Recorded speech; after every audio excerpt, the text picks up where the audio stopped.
than to live with the Parsha of the week.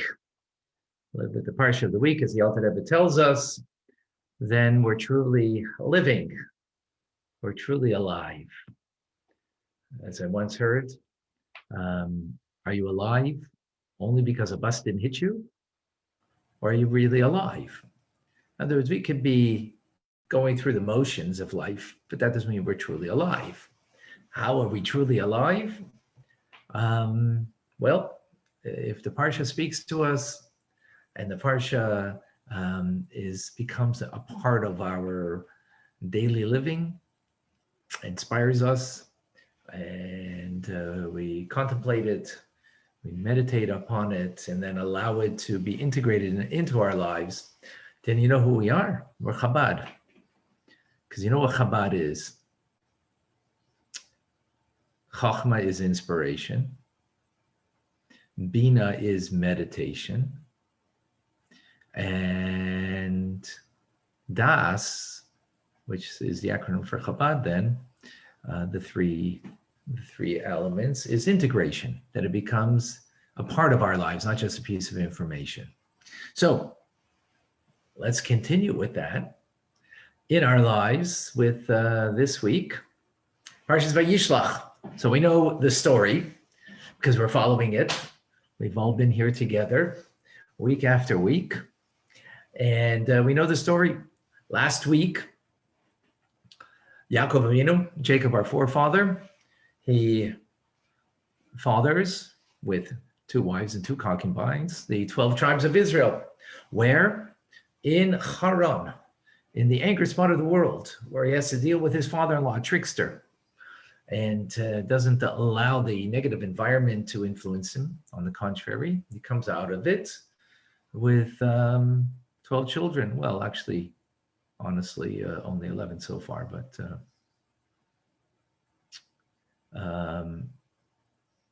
12 children, ultimately, that will be the progenitors of the Jewish people, the 12 tribes of Israel. So this week he is ready to come back home because after all, after over 20 years being away, it's time to go back home, come back to his parents, come back to the Holy Land. And he is ready to go. VaYishlach.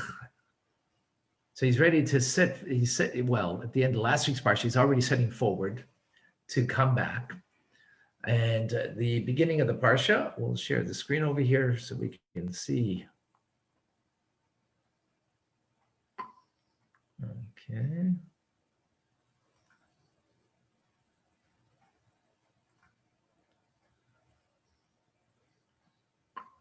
No, that's not what I had in mind. Oops. Excuse me.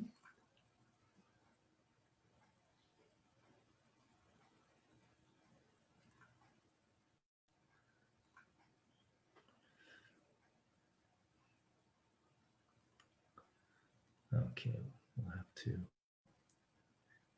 me 1 moment here. There we go. All right, see it in front of you. So let's read the first reading from this week's Parsha, Jacob. VaYishlach Yaakov malachim lefanov. Translated, Jacob, Yaakov sent angels ahead of him to his brother Esau, to the land of Seir, the field of Edom. And he commanded them, saying, so shall you say to my master, to Esau, thus said your servant Yaakov, I have sojourned with Lavan, his father-in-law, and I have tarried until now. And I have acquired oxen and donkeys and flocks, maidservants and manservants and maidservants, and I have sent to you to tell you to my master to find favor in your eyes. The angels returned to Yaakov, saying, we came to your brother Esau, and he is also coming toward you with 400 men that are with him. Okay, so there's a lot over here in what we just read, but we're going to focus in on a very narrow point over here, and that is about the word malachim, which sometimes can be understood as messengers, and sometimes it can be understood as angels. We translated it here as angels because that's what Rashi explains. Rashi on the text over here, Yaakov sent malachim. The word malachim in this context is to be taken literally, angels. Malachim mamish, right? This is what Rashi explains. So in the Hebrew, the words are malachim mamish, angels mamish. Well, which here we're translating as literally. In other words, not figuratively, because sometimes the word malachim can be as angels are messengers of God. So the word malachim can also mean messengers, human messengers, right? So now I want to go to a teachings of the Mizitcher Magid. This Shabbos will be Yutis Kislev. Yutis Kislev will explain a little more of one of the most important factors of the day that is to be celebrated is, of course, the release of the Alter Rebbe from prison in 1798, which we'll get into. But it's also the day that the Mizitcher Magid, his Rebbe, who was the successor of the Baal Shem Tov, he passed away in 1772 on that day. As a matter of fact, the Mizitcher Magid told him, I think it was on that day, if I'm not mistaken, that this day, it will be a celebrative day for the both of us, alluding to something that would happen 16 years later for the Alter Rebbe, but for him, it was his actual day of passing. I'm not certain exactly when he was told that, but that's the case. And so the Mizitcher Magid takes this word, malachim mamish, that Rashi says, literally angels, and he expounds upon it in what we call Yain Shel Torah, the wine of Torah, that Rashi has on a simple level is only explaining us the simple meaning of the text. So what's the simple meaning of the text? Literally angels. But as everything in Torah, there's many layers to it. And here there's a deeper layer that the Mizitcher Magid, the Shabbos before he passes away, was this Parsha. A few days before his passing, this is what he expounded upon, which therefore remains for us his sort of like last will and testament, in a sense, of his teachings. And what does he explain? He says that there's a much deeper meaning over here in in Rashi's explanation. Again, Rashi's the term is used, Yain Shel Torah, the wine of Torah. So the word yayin in Hebrew is wine. Yayin is spelled Yud Yud Nun. Yud has got a numeric value of 10, and another Yud is 10, and Nun has a numeric value of 50, which that gives us altogether 70, right? 50, 10, and 10, 70. The word sod, which means mysteries, secrets, is spelled Samach Vav Dalet. Samach is a numeric value of 60, Vav is 6, and Dalet is 4, which gives you a numeric value of 70.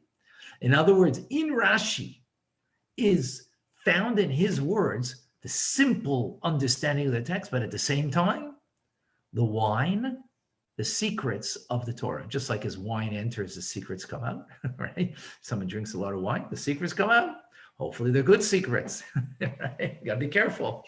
Hence of when you drink wine, because of the secrets that will come out. But here are the secrets of the Torah. By the way, for those who didn't get a chance to put on their camera, that would be amazing if you did, because it's always much more enjoyable to learn with all the faces. Because, in the face, you get the mystical depths of the person as opposed to not. So in any case, here comes the Mizitcher Magid, and the word mamish, angels mamish. So the word mamish can come from the word mishush, which means touch.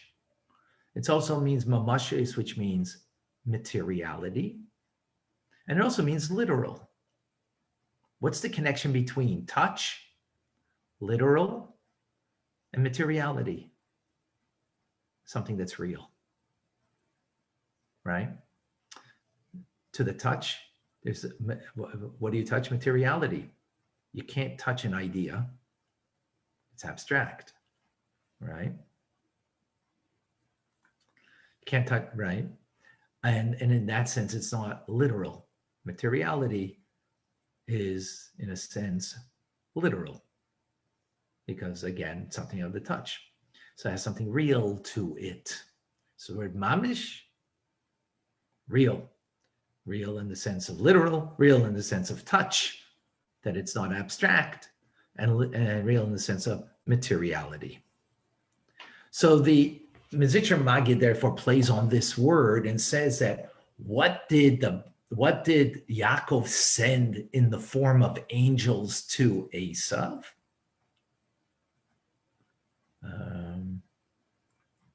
Okay. Oh, there we go. So let us see the next following text. So the Mizitcher Magid on the Shabbos of Parsha VaYishlach in 1772, Magid the Mizitcher's last Shabbos in this world, lying in bed before all the members of the Holy Society, he said, Rashi states that the Malachim, Jacob sent, Yaakov sent, were Malachim Mamish. This means Yaakov sent the Mamish, the bodies, the materiality of the angels to Esav. But the spirituality of the angels remained with Yaakov. So the obvious question over here is, what does this mean exactly? But let's again repeat. Now, Yaakov is having a reunion with his brother. What was the purpose of the reunion? Anybody remember? What was Yaakov's purpose in the reunion? What was he hoping that the reunion would bring? Conciliation, I guess. Reconciliation, exactly. More than just reconciliation, Yaakov was hoping that he would be able to transform Esav. Esav was... Bring Mashiach. Right? I hated him for what he had done previously, 20 years earlier. And now he's hoping to be able to transform him. Not only that he shouldn't hate him, but they should be on the same page. Meaning that he should be able to be on the same, shall we say, team, working together with in the same mission to bring goodness and kindness, bring redemption to the world. This is what he had hoped. So then the question becomes, if that's the case, if the idea of sending the materiality of the angel, but the spirit of the angels remains with Yaakov, what is that suggesting? Anybody? Anybody care to share? What would that suggest to you? He's sending the materiality, right? But not the spirit. The spirit is staying with Yaakov. That's what the Mizitcher Magid is saying. So what is that suggesting? Anybody? You can unmute yourself if you would like to share.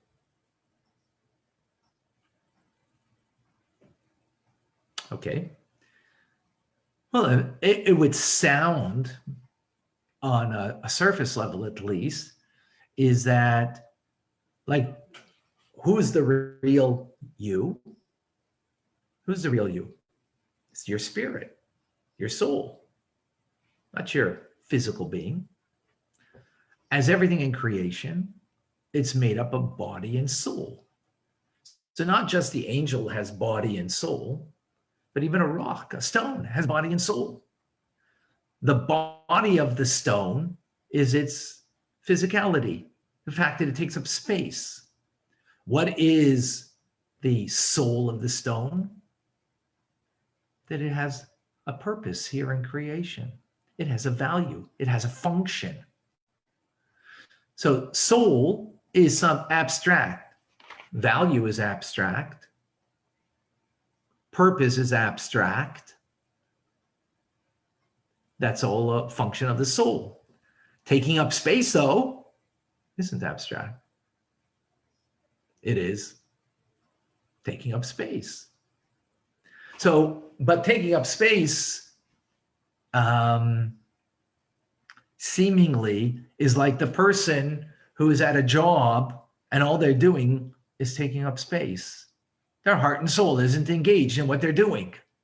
They're just taking up space, like the body of something as opposed to the soul of that thing, whether it's a stone or, here in this case, angels. So if you're sending angels to Asa, and the desired point is to have an effect upon him, not only that there should be reconciliation, but now that Asa should be transformed.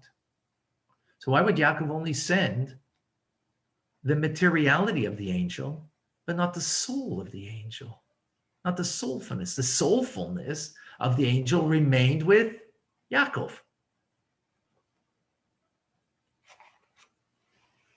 And especially if you want to have the real effect, the desired effect, it's like anything in life. When you put yourself the full 9 yards into it, you put your entire being into something, whatever it is, whether it's your work, whether it's your family, whether it's studying Torah, right? You put yourself, body and soul, totally engaged, then of course you're going to have much greater results than if you left your body there, but your soul is somewhere else. And this is a question that the Rebbe asked in the Sikha. That the reason Yaakov sent the angels, the Rebbe says, and not humans, because he could have sent humans. Why did he send angels? Because, well, the angels would be better messengers to be able to transform Esav. To this end, angels are better suited for the job because they're more godly messengers than the human would be as a messenger. If that's the case, then why are you sending only the bodies of the angels? To transform Esav, surely that needs to be accomplished primarily by their inner spiritual quality. That's what should have been sent together with their body. Is that clear? Any questions on that? Why didn't it happen then? Sorry? Why didn't it happen? Why weren't the angels successful enough? Why they're spiritual? What you're saying, you're spiritual. They would have connected spiritually, maybe to Asa, whatever spiritual nature he did have. I'm just saying, what was it? You're going ahead in the story before we get this point. Let's first understand what happened here, right? In the first point, in the first part of the process, then we can understand perhaps afterwards what the consequences of it was, right? Right. And was it safer to send angels? I don't know. Was it safer? Was it safer to send angels? On one level, it's safer, yes, because the angels won't be harmed like a human would, not knowing where Esav was standing. Mm-hmm. But on a more profound level, which the Mizitcher Magid is explaining to us, right, is the angels would be have the power of the transformation. So if that's the case, the power of transformation, so then the question is, all the more accentuated, why send the materiality of the angels and not the spiritual qualities of the angels? Well, maybe that's what he could relate to. Is that true? No. Esav is very, no? Well, we're going to have to wait for the answer. Oh, okay. I mean, no, we'll see. I mean, that's a good point that you're making, but we're going to go through a process now before we get there. Okay. But thank you, Alice. Very good. Mm-hmm. Yeah. All right. So to understand this,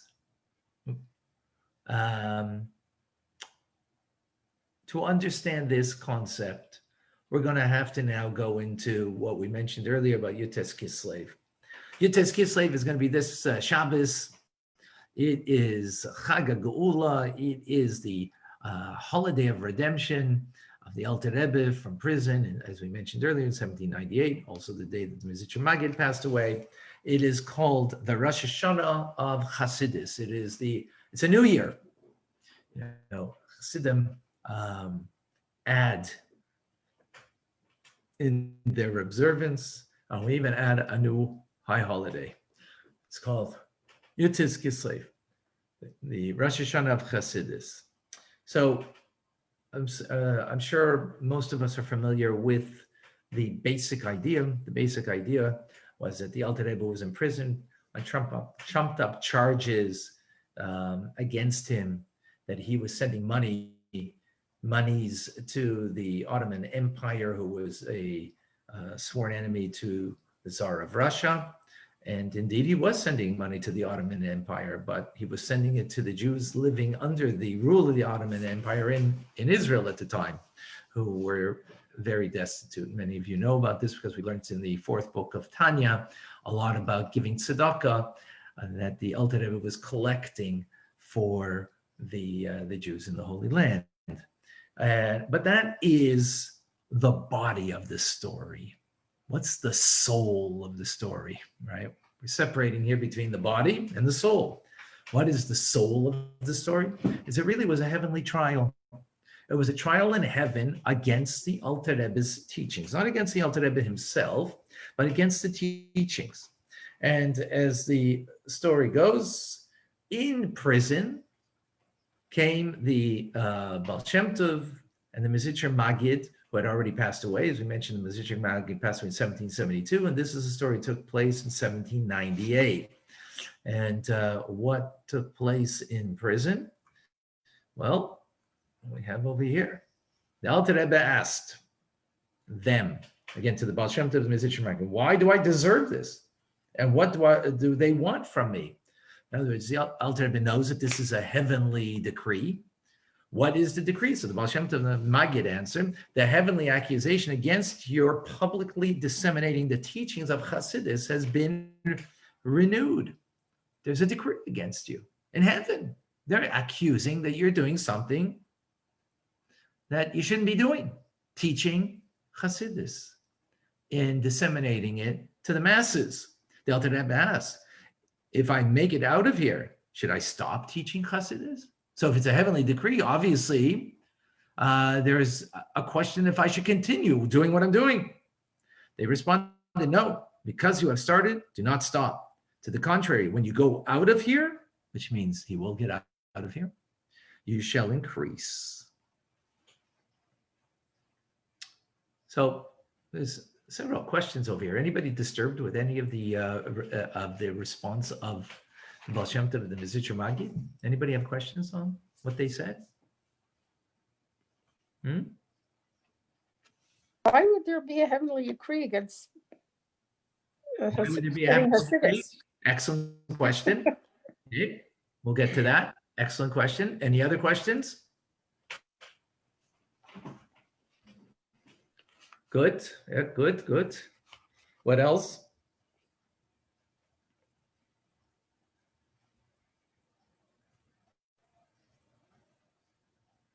How did they even know there was a heavenly decree? Did they meditate on? How did they know it was actually? Well, the Mizitcher Magid and the Baal Shem Tov, they were part of heaven. Part of. Okay. Part of heaven. Okay. So I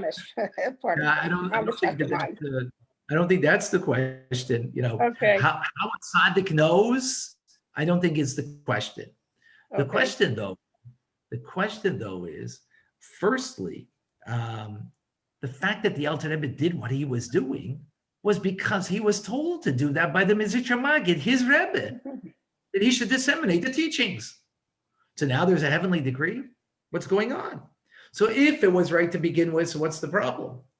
And if it's now becomes a question, why increase? What's the point of the increase? Say to continue, but why should there be an increase? So it seems like there, to begin with, there was nothing wrong because he was doing only the dictates that were dictated to him by his Rebbe, right? So then why should it be anything wrong to begin with?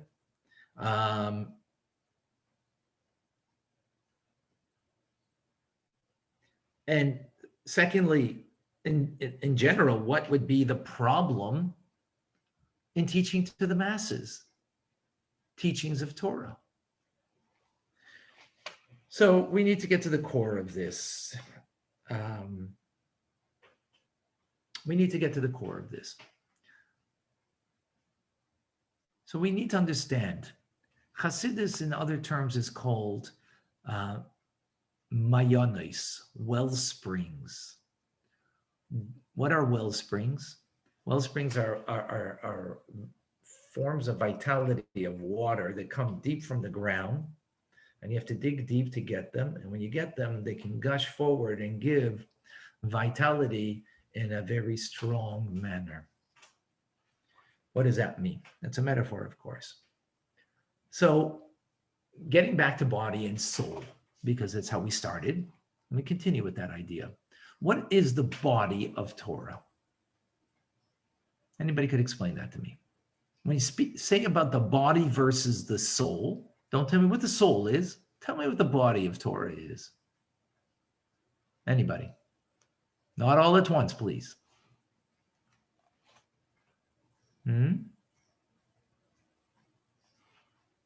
What is the body of the Torah?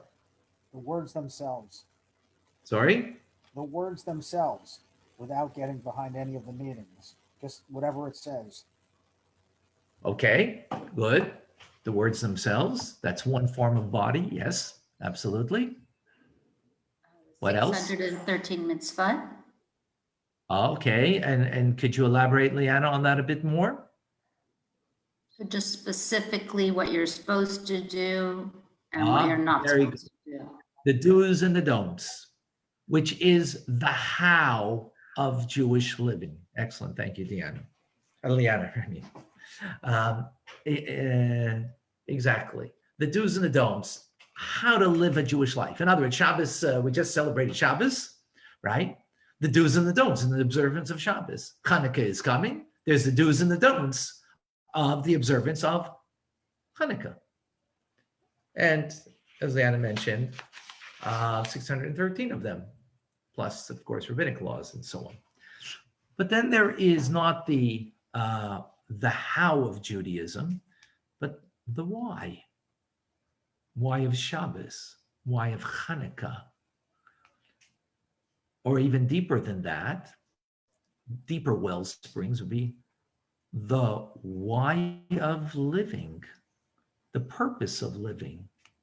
Why does God need me specifically and collectively as a Jewish people? It is about an awareness of knowing how God animates the world. Why does he animate the world? It's about knowing about my relationship with God, not just what God needs me to do, the do's and the don'ts, but why does he need me to do that? What's behind that? That's the soul versus the body. And this is what Hasidic movement, the wellsprings of Hasidism, the mayanis of Hasidus introduced to the world. This was new. This was revolutionary. Before this, there was mystical teachings. It was called Kabbalah, but that was taught to the very few. Once you knew all the do's and the don'ts about the how, then you got a little taste of Kabbalistic teachings, but it was only for the very few. All of a sudden, now, this is being taught to the masses. Not Kabbalah, mind you. It's based on Kabbalah, but it is actually even deeper than the Kabbalah. Deeper well springs in even Kabbalistic teachings. How so? Because it's meant for the masses. And meaning that it's even more profound that it could be brought down to such a level. till that time, it was actually forbidden. The Rambam writes, and I'm not going to go into the reading, but that when it comes to such matters, you should only expound it to, one at a time or to a select few. It needs to be people who already have great knowledge, but it should not be done in the public forum. And this is what was done for a millennia of Judaism. That people learned basically Talmudic teachings, which is, again, the do's and the don'ts, very deep and profound. So the body of Torah was Tanakh, the Talmud, which comprises the Mishnah and the Gemara, Medrash, and commentaries. Vizehu, and that's it. And you're going to have a full, meaningful life just based on that. And now came the Baal Shem Tov. And he introduced something that was literally revolutionary. And that is Hasidus.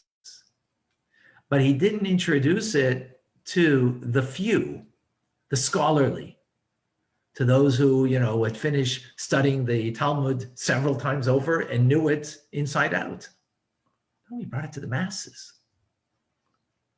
What right does he have to do that? Where does that come from?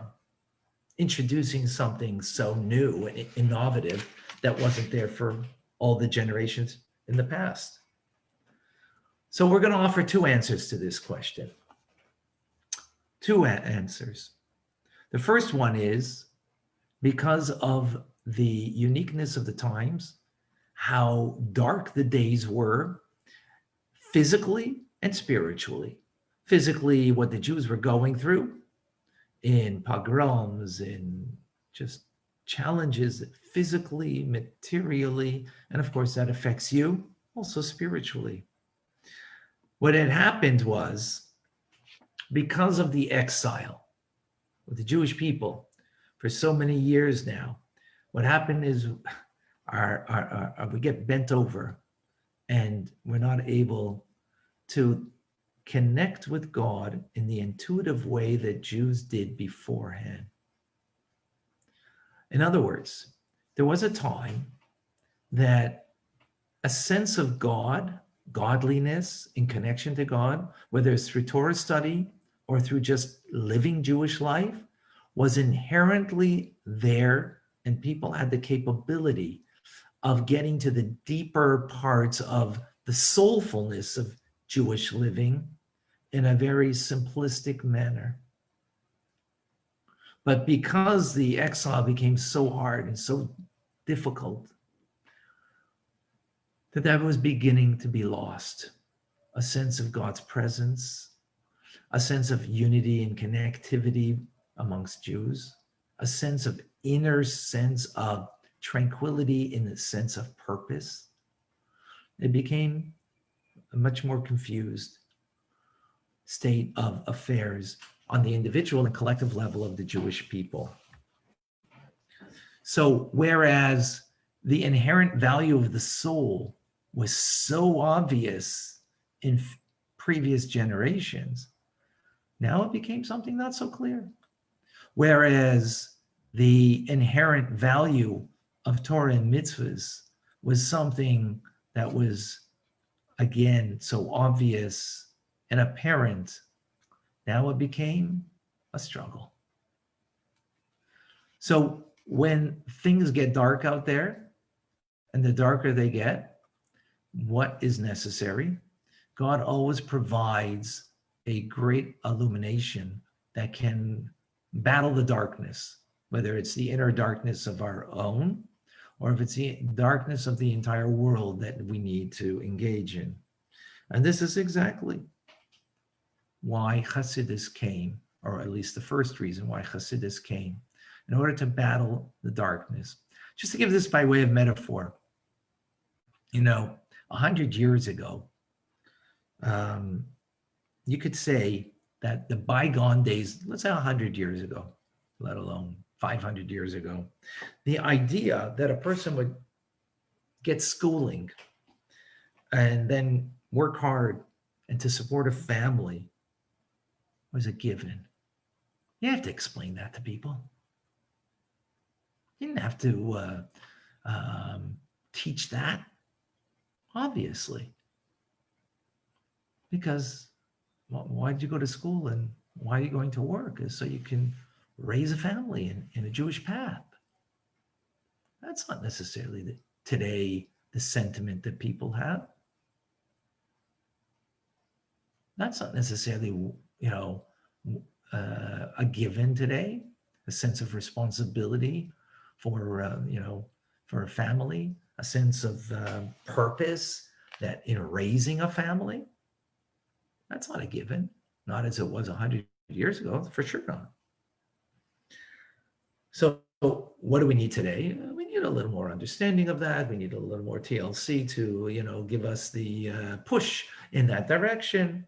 So likewise, in a similar fashion, spiritually, the Jewish people, as a reflection of also materially what was going on, very depraved and dark places, and they needed something that would uplift them. It wouldn't cut it anymore that this is the way Bubby and Zadie did things, and that's the path you follow. We now need something more to give us that inner strength, that inner conviction that we can move forward. So the Alter Rebbe, in the times of the Baal Shem Tov already, or the Mizitcher Magid rather, there was already a decree in heaven that was avoided by the Alter Rebbe. And this is the following metaphor that he gives to Reb Pinchas Koritzer.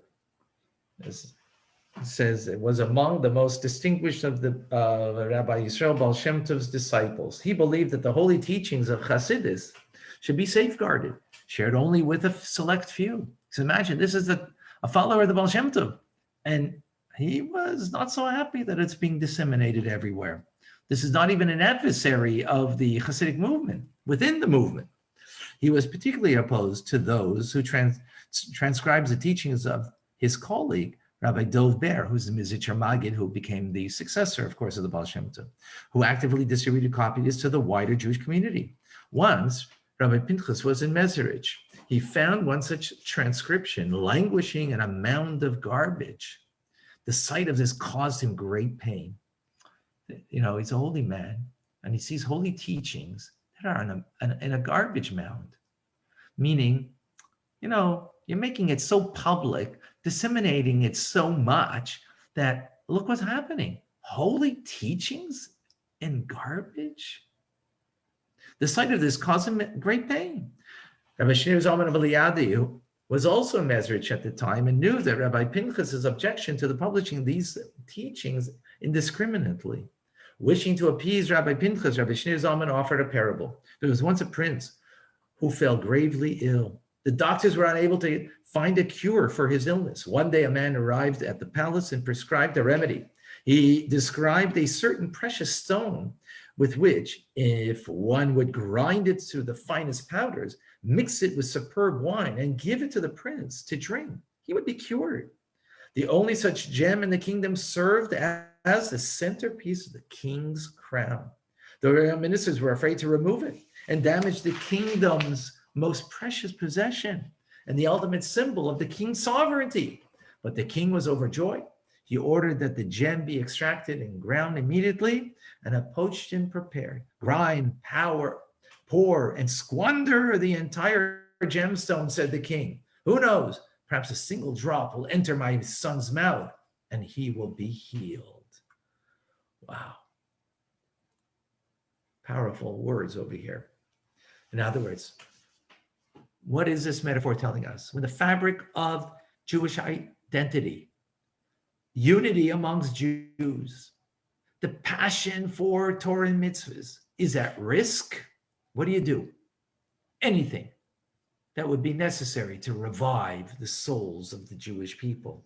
Even it means taking the crown jewel of God Almighty, to take his crown jewel, which is his teachings, his inner teachings of mystical Hasidic teachings. And what are you doing? You're grounding it up that maybe a drop will get in and revive the crown prince, meaning the Jewish people. What's going to happen to most of it? What's going to happen to most of it? Most of it's going to go to the wayside. Most of it is going to be lost. But maybe a drop will get in and will revive. So this is what the Baal Shem Tov and his successors did in a fabulous manner. Every time that they taught some Hasidic teachings, the deeper understanding of the do's and the don'ts of the how of Judaism, the body of Judaism, they gave the soul. What did they do really in those deeper insights? They filled the hearts of Jews to give them a sense of joy in their service. They gave them a sense of deeper purpose and meaning as a result. And that led every single Jew that tasted these teachings to be revived little by little, more and more. As time would go on, they would revive the Jewish people and bring life to the prince. Is that clear? That beautiful metaphor and that concept. Wonderful. That's the first level. But it goes more and it goes deeper. So what we've said is Hasidus is a novelty, is a revolution in teachings to be brought to the masses in particular. And the reason for that is if we're going to revive the Jewish people in a time of darkness, double darkness, we need to give something that is much more potent and powerful. Yes, the crown gem of the God Almighty, even if it's going to be lost so much of it, it will revive the prince. It will revive the people. On a deeper level, this is not merely just to revive us, but this is actually the teachings that will prepare us for the final redemption of Mashiach. What's Mashiach? So we know Rambam tells us there won't be any more wars, there'll be no more hunger.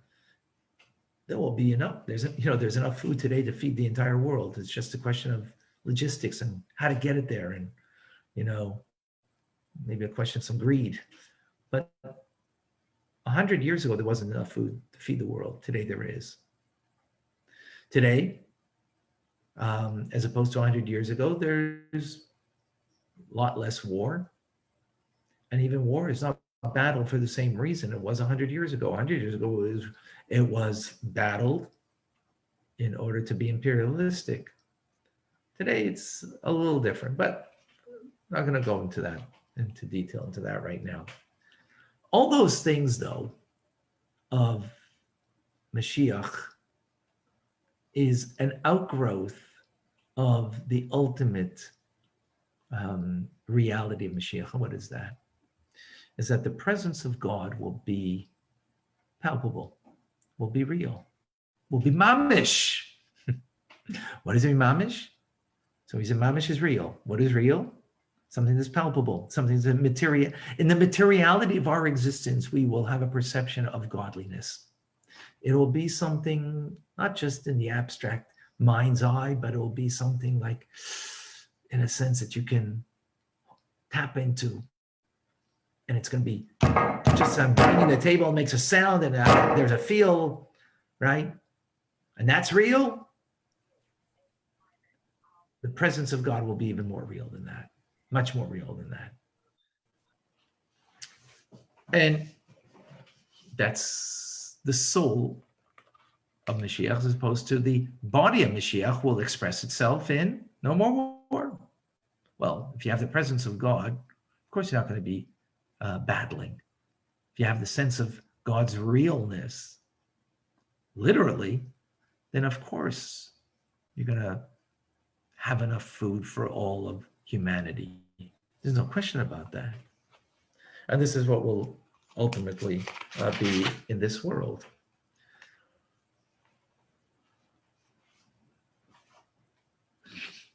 How do we get there? How are we going to achieve that reality? And no question. Every mitzvah changes the world for good. Every time we do a mitzvah, as opposed to negativity and evil is only a passing non-reality, in the sense that it's not godly, so therefore it's not truly real. So negativity isn't truly real, only godliness is truly real. Therefore, a mitzvah, one mitzvah, another mitzvah, piles up until you have the final straw that breaks the proverbial camel's back, as opposed to negativity, even though there is a lot of negativity in the world, a lot of evil in the world, but it doesn't pile up because it's not the true reality. It's not a true reality. Something we mentioned many times, and just to reiterate because it's a very important point, is, if you had the Godhead and the anti-Godhead, the antithesis, right, Satan, and there was a battle between two forces, so then, you got the two forces, and, you got to build up the forces of good versus the forces of evil, the forces of light over the forces of darkness. That's not the truth. The negative forces of the world are only coming from God. So they only have a reality because God gives them a reality. So once we have refined the world to such a way, take away that force, then negativity doesn't have a reality, because its only reality is that God himself and divinity gives it any force in existence. So how are we going to transform? Yes, the do's and the don'ts of a mitzvah that we do will change the world. But that's not enough. Why? Is because just doing the mitzvah which is the body of Judaism, without the soul of Judaism, will not provide a sufficient preparation to transform the world. Because again, what is the body of the times of Mashiach? No more war, no more greed. There'll be unity amongst all of humanity. That's only the body. That's not the soul. That's not the inner dimension. The inner dimension is what? The presence of God. The realness of God, not just in our mind, in our psyche, in our soul that we sense in the soulfulness, but in mamish, literally, materially. So how are you going to get there? Only if you have the soul of Jewish teachings together with the body of Jewish teachings. You need the soulfulness. And what's that? The wellspring of Chassidus. The wellspring of Chassidus being that soulful teaching of appreciating, knowing God, understanding the purpose of God's creation, understanding God as creator, God as our Father, God as our King. All of those things are crucial. Now, the Baal Shem Tov began that process, followed by the Mizitcher Maggid. And what they gave to the world was, shall we, for lack of a better term, sort of nuggets of wisdom of the inner dimension, of the soulfulness of Torah and of Jewish teachings. Brief inspirational nuggets, shall we say. What the Alter Rebbe did was introduce Chabad. And we mentioned earlier, what's Chabad? Translated Chochmah, Bina V'das, wisdom, understanding, and knowledge, but better, inspiration, meditation, and what was Das, making it real, but that's not the word. Integration. Sorry. Integration. Otherwise, integration meaning making it real. So first you need to be inspired by a teaching. Then you need to meditate and sort of own the teaching. That's Bina. You have to own it. In other words, own it because you understand it. You understand it, not just because I taught it to you, but you get it. But then it needs to be integrated. Integrated means it now has to be something living inside of me. Then it's not just a meditated idea that's, that I get intellectually, but it's integrated that it actually molds and shapes and changes me emotionally and of course in our behavior. This is transformational form of teaching that the Alter Rebbe introduced, and there was a big backlash to this. To have a nugget of inspiration, right? But then now that inspiration should be something that it becomes integrated and becomes a part of me. When that inspiration is greater than me, so much more than me, then no, but now I have to make it me. That's what Chabad does. As opposed to, by the way, other Hasidic teachings, beginning with the Baal Shem Tov, but even other Rebbes that became Rebbes from the Mizitcher Maggid. The Alter Rebbe brought it into a different level entirely. Integration means ownership. That it's not merely that it's something that it's given to you, but you have to own it yourself. Meaning you have to own your relationship with God. You have to own the realness of God in your life. And it can't be just something that's given to you by your master, your teacher. This was what heaven was putting to the test. This is what heaven was not happy with, because there were other Hasidic masters in the time, and there wasn't a heavenly decree against them, because theirs was more emotive, inspirational stuff rather than intellectually integrated that would lead to a process that changes a person from within. And of course, what happened in the end? We won, or we won. The Alter Rebbe won means we won. And meaning that, and with this we can understand what the question was and what the answer was. Should you continue? Meaning, even though he got the right to do this, but this was a new path that was not, it was the true succession of the Mizitcher Maggid and the Baal Shem Tov and the Alter Rebbe's teachings, but it was something new, and he got the go-ahead, but yet even so, it created a new tumult in the world down here and the world up there and the heavens above, and therefore that's why there was that heavenly decree. What was the answer? Since you started, and we see that people are now flocking ultimately to the teachings, and they're it's out there. Continue. Not only continue, increase. Why increase? Well, first of all, the darkness is greater, so you need to have more of the light, as we mentioned in the first explanation. And in this explanation, why increase? Because of course, when you're getting closer to Mashiach, whatever you do, we need to increase.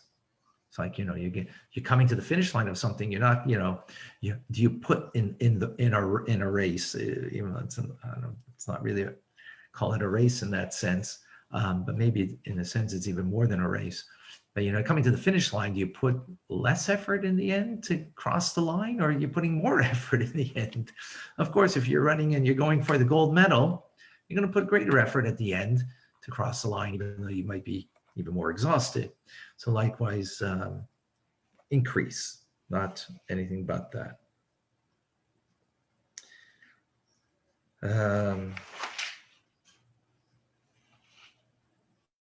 Wow.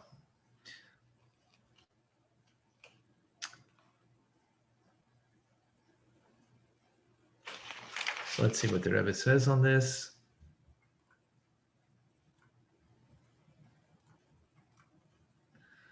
Text number 9. You can read it over there. When the Alter Rebbe began to teach Hasidus, not just a singular thought like the one drop necessary to save the prince, but expansively in the teachings of Chabad, the heavenly accusations was renewed. After all, teaching Hasidus so broadly is not seemingly necessary to save the prince's life. This is why the Alter Rebbe wasn't sure if he ought to continue his approach to teaching Hasidus, but his teachers told him that with the sacrifice he made and his imprisonment, he had managed to change things above. He secured permission to continue. And to the contrary, when you go out of here, you shall increase. The reason for this expansion was for the purpose of guiding the Jewish people and preparing their hearts for the revelation of the Torah's hidden reasons and concealed depths that will take place when Mashiach comes, when the world will be filled with the knowledge of God as the water covers the ocean bed. So 53 days that the Alter Rebbe was in prison, which, by the way, we have 53 chapters of Tanya as a result. The heavenly court determined the world is now ripe to move forward towards Mashiach. A new license was given for the heavenly work that the Alter Rebbe had self-sacrificed for me and you. Think of it, that we could learn from his teachings. Wow, that's powerful. Now, that was all a prelude in order that we can understand now what Yud brings to the table and why this Shabbos is going to be a very, very special Shabbos, by the way, just in case you didn't notice what's going to be coming this Shabbos. And for those who come to our Chabad house every Shabbos, they know what I'm talking about. Because indeed, this Shabbos will be a very special Shabbos, being Yud Kislev. So now we can understand why this is called Rosh Hashanah for Hasidus, why it's a new year. Because it's a new year to invigorate ourselves in these teachings on a personal level, that we can become more and more engaged and involved with taking away the darkness in our lives, and more importantly, to bring a step closer towards Mashiach, that we can live as it will be in the times of Mashiach. Now, with this, now we can understand why the angels that Yaakov sent to Esav, because what was his point? To heal him. To heal Esav, he sent these spiritual beings in order to bring out the truer soulfulness of Esav. Esav has a body and soul. He is dictated by his body, but he needs to be following his soul. So sending the angels was in a hope to be able to touch a deeper place in Esav, that he should recognize his soulful potential, live by it, let that dominate the material being of his, in order that he should be able to fulfill his mission, what he was created for. As the Rebbe explains,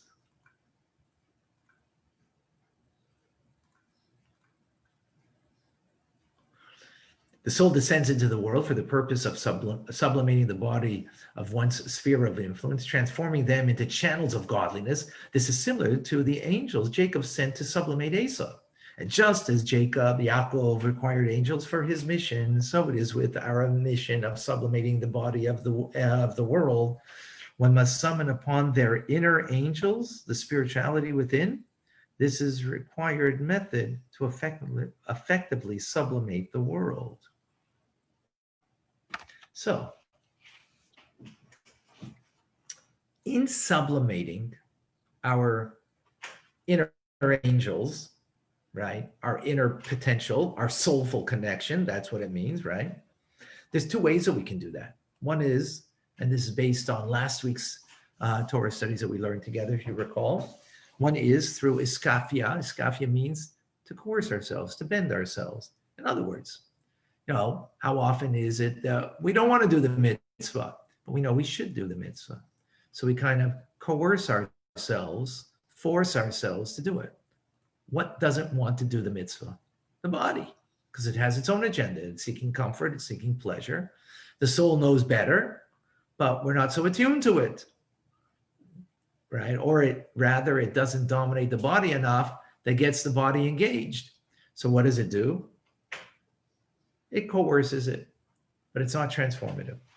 Then, of course, a deeper way is that the soul is able to speak to the body in its language and bring it to sense the value that there is in engaging, that it becomes now not a burden, the mitzvah, right? But it is an expression of your deeper core of who you are. The soul, that its true reality is a connection to God, of course.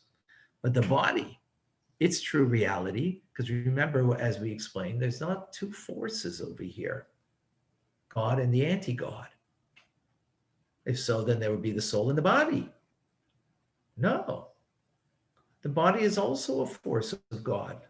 The way it is in its open expression is a negative force with its own agenda. But when the soul is able to inspire, to allow to meditate and to integrate the true message, it can now transform the soul, the body, that this body is also inspired and wants to be part of its greater mission, to fulfill its divine purpose, and it will join together in one chorus of song and devotion towards Hashem. This is called the inner transformation. This is the goal, ultimately, of Hasidus. This is what Yutis Kislev is bringing to us, that when we spread the wellsprings outward, so first it becomes with me outward. There's me, the inner being of my soul, that now it has to express outwardly in my outer being, in my material reality, in my physical reality. In every part of my reality, it needs to express itself. And that's what it is in our personal lives, right? So therefore, it'll be that the soul will overtake the body and allow the well springs from the inside to flow out to the outside. So if that's the case, we should have a question over here.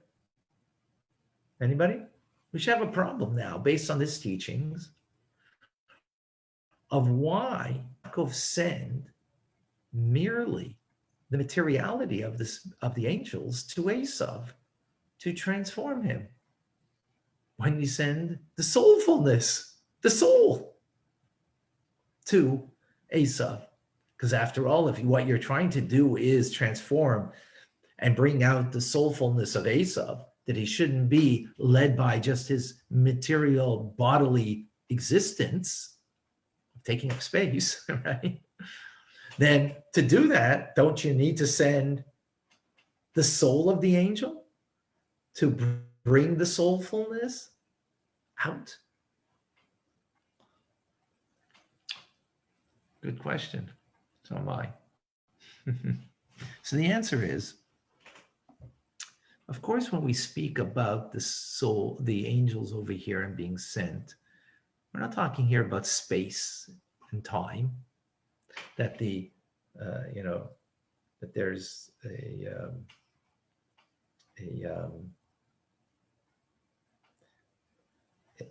that there's a separation between the two. That's not what it means over here.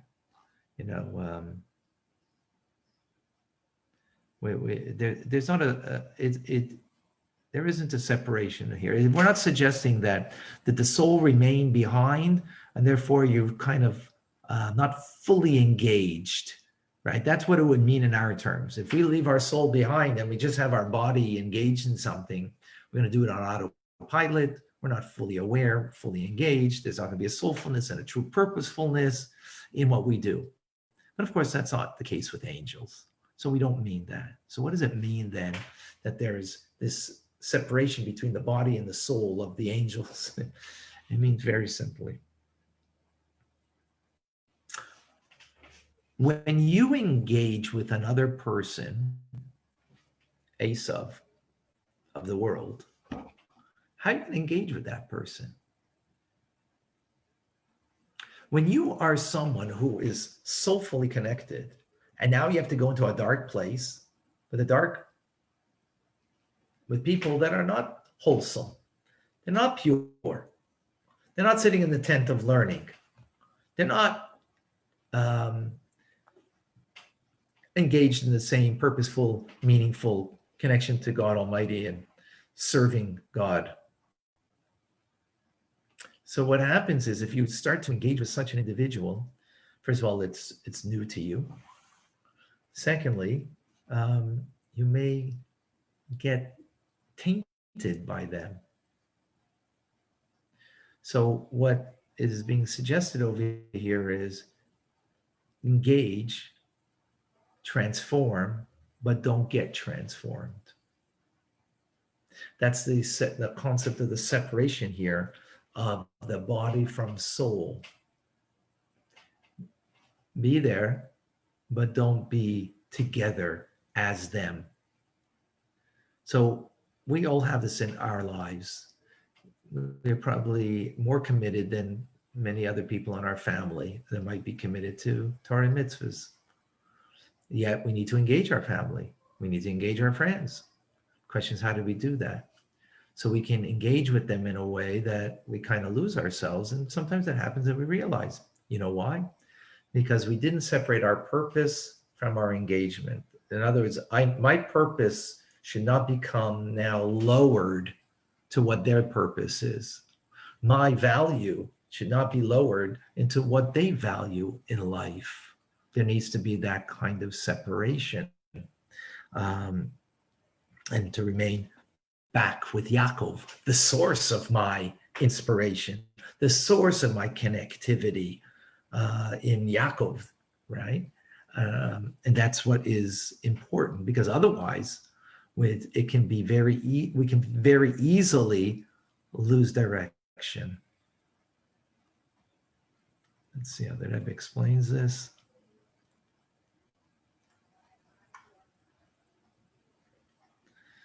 The teachings of the Maggid that Yaakov sent only the bodies of the angels to Esau, but their souls remained with Yaakov, doesn't mean Yaakov sent only the bodies of the angels without their spiritual core, their souls. Rather, the Maggid was explaining that the angels, body and soul, were sent in such a way that even while in Esau's domain, their connection to Yaakov remained intact.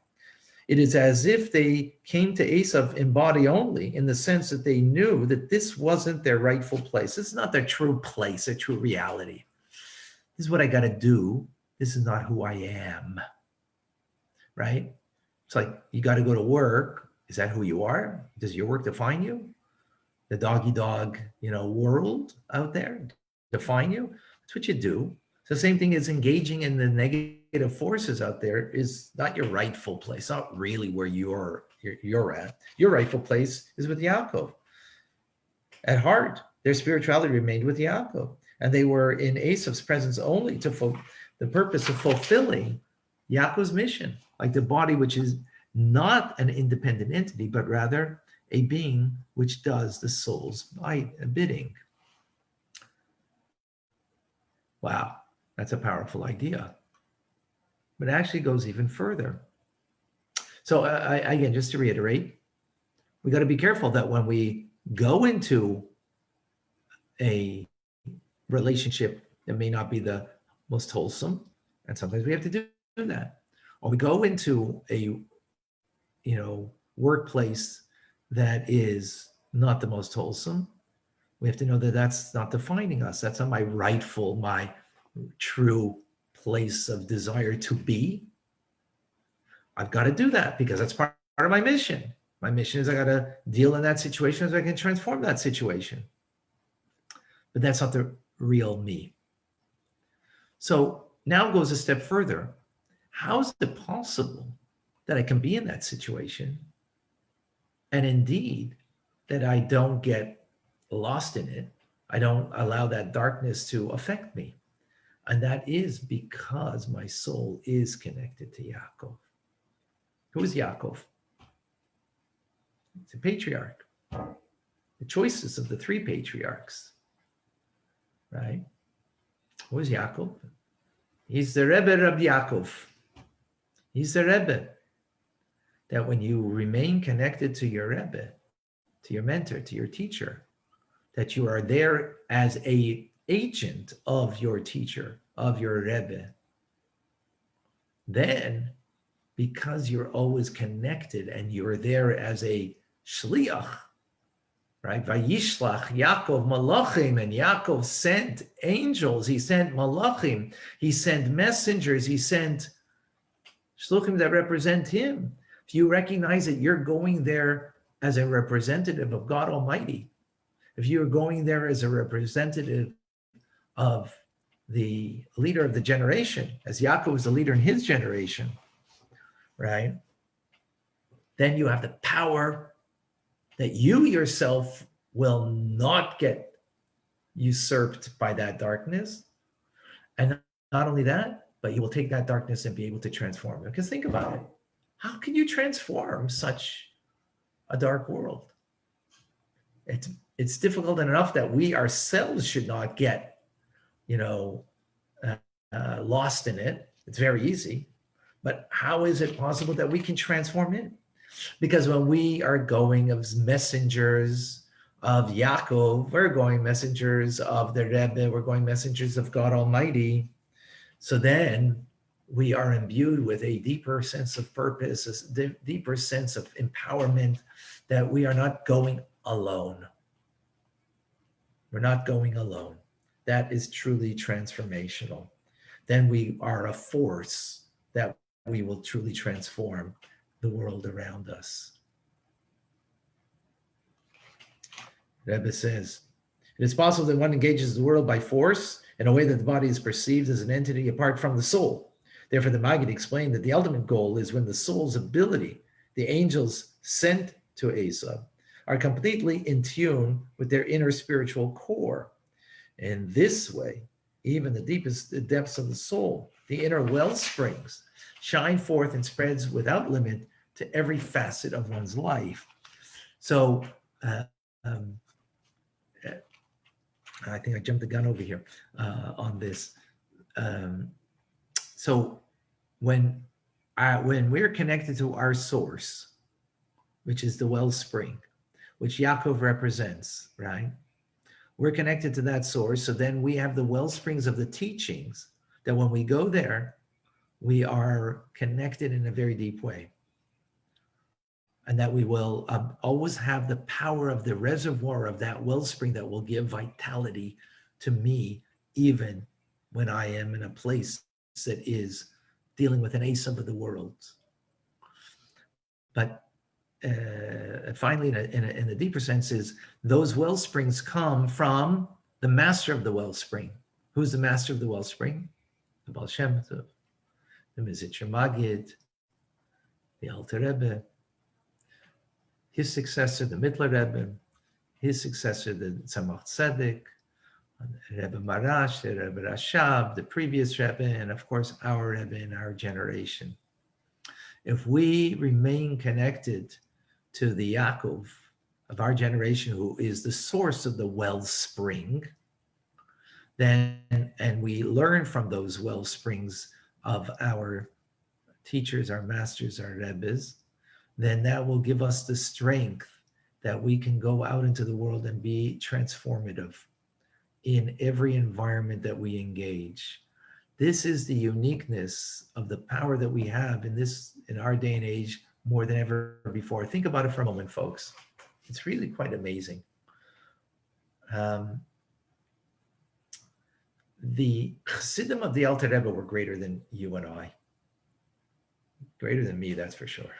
I mean, I've told some stories in the past about Chassidim of the Alter Rebbe. I mean, we can't, they're unbelievable souls compared to who we are. However, they didn't transform the world as we can today. We might be lower souls in capability of less in a certain personal status of transformation, but the truth is, in a certain way, we transform the world more than ever before, because the world has never been open to Jewish teachings like it is today, as we're learning here together, right, across the world. And think about it, 100 years ago, Jews couldn't teach a non-Jewish world, because the non-Jewish world would, start a pogrom if Jews tried to to inspire in any way with Jewish teachings. But today, the non-Jewish world is eagerly, thirstily wants it. We can transform the world today more than ever before. But this is the teachings over here. We have to be connected to the wellsprings, right? And that is our soul that is connected to Yaakov, the Yaakov of our generation, to the teachers of the wellsprings, and ultimately to the source of the wellsprings, the teachers themselves, that we are shluchim, emissaries of the Rebbe. Emissary just means that you represent something more than you, and you represent those wellsprings, and you take those wellsprings wherever you go. And I see it myself, and I'm sure all of us have stories they could share, and maybe we'll do that for Yutis Kislev Saturday night. I think we're going to make a fabringen.